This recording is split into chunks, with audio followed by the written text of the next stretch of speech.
How to delete your account in Twitch. Now, if you want to delete your account in Twitch, you just simply need to open your Twitch app and after that tap into your profile from the bottom right corner.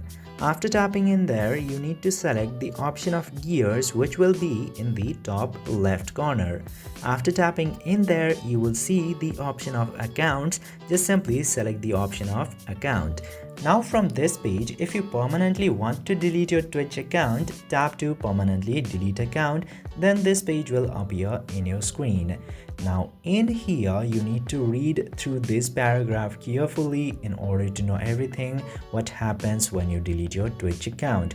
Basically, you need to tap into this delete account button after that, and you need to verify your identity, and after you do that, your Twitch account will be set for deletion. I hope this video was informative. If yes, don't forget to hit that subscribe button.